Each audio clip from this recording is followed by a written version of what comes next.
देखिए, संवैधानिक एजेंसी अगर संवैधानिक तरीके से काम करेगी, स्वतंत्र एजेंसी की तरह काम करेगी, तो निश्चित रूप से उसका सम्मान होगा।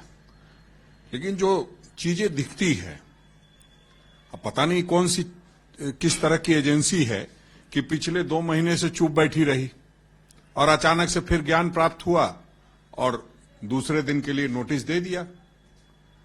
मुख्यमंत्री हैं, उनकी भी बहुत सारी व्यस्तताएं हैं और उस निमित्त वो अपना काम जो जनता के बीच जाने में लगे हुए हैं। आप सबको मालूम है कि सरकार आपके द्वार के माध्यम से वो जनता के बीच जा रहे हैं, भाग नहीं रहे हैं। जो लोग कह रहे हैं कि भाग रहे हैं, वो कल तक उनको गॉडफादर मानते थे, उनके नेतृत्व में चुनाव लड़ते थे।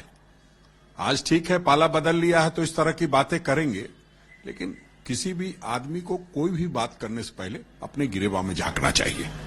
धीरज साहू के पास या उनके लोकेशन से जो पैसा बरामद हुआ है, इस पर बाबूलाल जी का कहना है, जो कि आपके विपक्षी पार्टी के प्रेसिडेंट है झारखंड में, उनका कहना है कि इसमें बहुत डीपली जांच होनी चाहिए, क्योंकि इसका पैसा सोरेन परिवार से भी जुड़ा हो सकता है। इस कनेक्शन, ये पैसा उनका भी हो सकता है, क्योंकि जब पूजा सिंगल पर रेड हो रहा था तब बहुत मात्रा में पैसा सोरेन फैमिली ने ओडिशा में, छत्तीसगढ़ में, वेस्ट बंगाल में सप्लाई किया था, इधर उधर हटाया था। देखिए, उनको भाजपा के प्रदेश अध्यक्ष के तौर पे बात करना चाहिए। ऐसा लगता है मानो वो इनकम टैक्स में काम कर रहे हों, सारी जानकारी प्राप्त है उनको, और वो किसे मांग कर रहे हैं, किसे मांग कर रहे हैं। उनको समझना चाहिए प्रधानमंत्री इस देश में आप ही के हैं, और वो प्रधानमंत्री जो बिना इनकम टैक्स के बयान दिए हुए और अखबार के कतरन पर बयान दे दिया उन्होंने कि जो है इतने करोड़ रुपए पकड़े गए। उस समय क्या बात थी, किसी को नहीं पता था, और आज भी क्या बात है किसी को पता नहीं है। जब तक आधिकारिक रूप से ईडी इनकम टैक्स कुछ नहीं कहती है, जब तक आधिकारिक रूप से उनके परिवार के लोग कुछ नहीं कहते हैं, तब तक कोई बयानबाजी कर रहा है तो बेगानी शादी में अब्दुल्ला दीवाने वाली बात हो रही है। अरे पहले इनकम टैक्स को अपना काम कर लेने दीजिए। अपना काम, जो परिवार है, जो उनका प्रतिष्ठान है धीरज बाबू का, उसको समझ लेने दीजिए। उसका जवाब वो मांगेंगे, आकलन करेंगे और उसका वो जवाब देंगे। आप क्यों परेशान हैं? और कम से कम एक बार जरूर अंतरात्मा से सोचना चाहिए, कम से कम बाबूलाल मरांडी जी को। मैं नहीं कहूंगा, वो ज्यादा बेहतर बताएंगे। प्रधानमंत्री ने एक और ट्वीट किया है, बीजेपी ने एक वीडियो शेयर किया इसी पर, जो धीरज साहू के पास से पैसे बरामद हुए हैं उसको लेते उसका एक वीडियो बनाकर प्रधानमंत्री ने उसको ट्वीट किया और कहा कि भारत में मनी हाइस्ट जैसे फिक्शन की जरूरत नहीं है, जबकि यहाँ पर कांग्रेस मौजूद है। यानी कांग्रेस देश को लूट रही है, मनी हाइस्ट कर रही है, मनी पैसा लूट रही है, और इस तरह से वो 70 सालों से देश को लूट रहे हैं। अब प्रधानमंत्री जी को पता नहीं पता है कि नहीं पता है?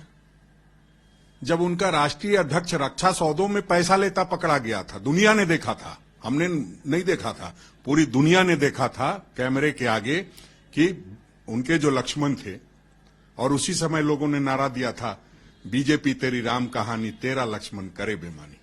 मैं कहना नहीं चाहता था, आदरणीय अब इस दुनिया में नहीं रहे, लेकिन यहां तो लोग, जिस व्यक्ति ने देश को आजाद कराया, आजादी के लिए जेल में रहे, उनके बारे में अनाप शनाप बोलते हैं,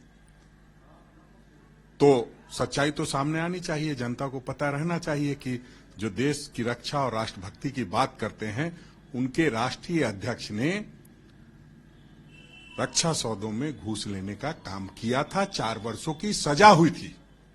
ये तो आरोपी हो सकते हैं, बाकी लोग, उनको सजा हुई थी।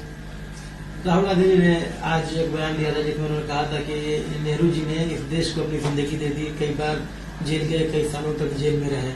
अमित शाह जी को इतिहास नहीं पता है और उनसे यही उम्मीद है। इस पर केंद्रीय मंत्री गिरिराज सिंह उन्होंने कहा है कि लगता है राहुल गांधी माउंटबेटन ने जो हिस्ट्री लिखी है वो पढ़ते हैं, क्योंकि अमित शाह जी को तो देश की हिस्ट्री पता है।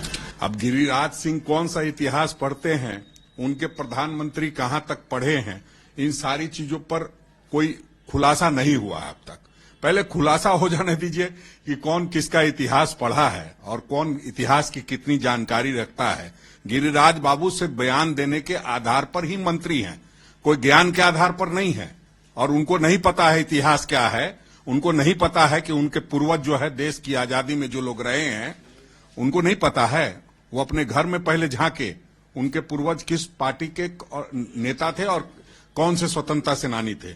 ज्यादा बोल देने से ज्यादा दिन तक मंत्री बना रह जाए ये जरूरी नहीं है।